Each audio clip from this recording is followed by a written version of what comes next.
The Greek National Tourism Organization, the GNTO, took its first hesitant steps in 1929 and left its indelible mark on the history of modern Greece.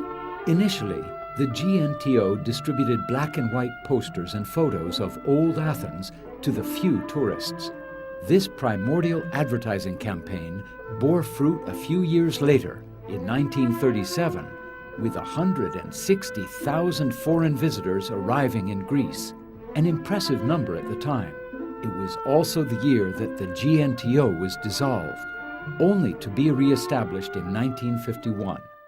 In 1951, the GNTO undertook the Herculean task of changing the image of Greece abroad, a country which had been destroyed by the war. It printed advertising brochures, calendars, posters, and travel books. The GNTO's posters were designed by acclaimed artists. It also started participating in dozens of international tourism exhibitions with cleverly designed campaigns. From 1952 to 1962, it leased the ship Semiramis and organized cruises in the Aegean Sea. Each year, it carried hundreds of visitors to the Greek islands, tourist destinations which would later become world-renowned. Isolated from the outside world for centuries, slowly began to make a name for themselves. Greece was coming into fashion. Foreign journalists were invited to the country, and advertising spots were produced, with breathtaking scenery from various parts of Greece. The country, with its untouched beauty, was an irresistible attraction in itself. GNTO placed Greece among the top 10 tourist destinations worldwide. At the same time, the GNTO strived to make visitors feel welcome, creating modern tourist facilities, setting the pace and paving the way for private initiatives. It erected hotels, guest houses, and motels in every corner of the country.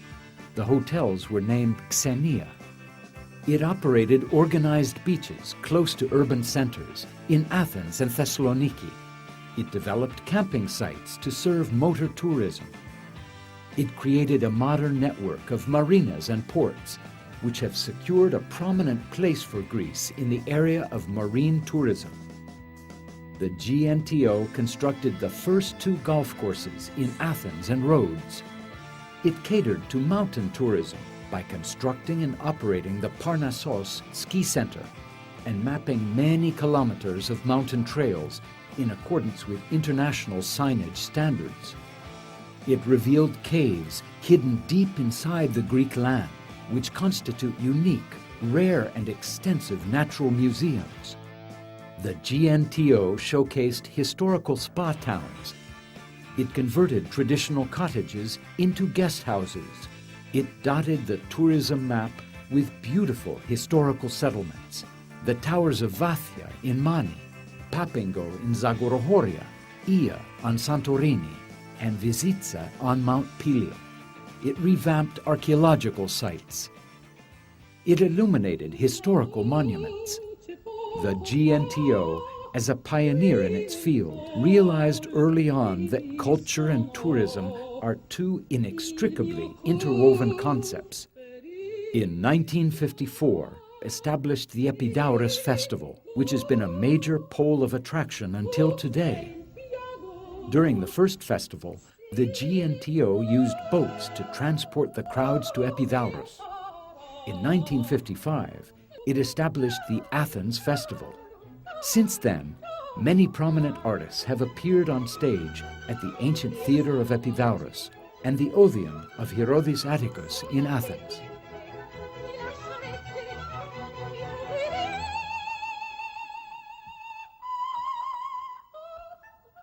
In 1965, it hosted the Panathenaea of International Sculpture, an exhibition featuring dozens of works of art by the most famous artists.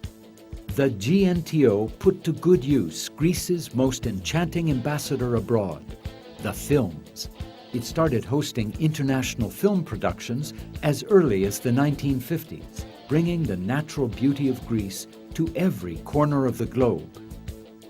Film stars Sophia Loren, Melina Mercouri, Roger Moore, Nicolas Cage, Angelina Jolie, and Meryl Streep have left their imprint on Hydra, Piraeus, Rhodes, Meteora, Kefalonia, Santorini, and Skiathos, while the Big Blue of Amorgos has captivated audiences the world over. From the first historic poster featuring a photograph of the Acropolis taken by Nellies in 1929, to the era of Twitter. From the 30,000 tourists of 1950 to the 16 million of today, the Greek National Tourism Organization has never stopped thinking globally and acting nationally. It promotes Greece worldwide, combining its natural beauty, culture, and the warm hospitality of its people. The Greek National Tourism Organization offers Greece the recognition it deserves.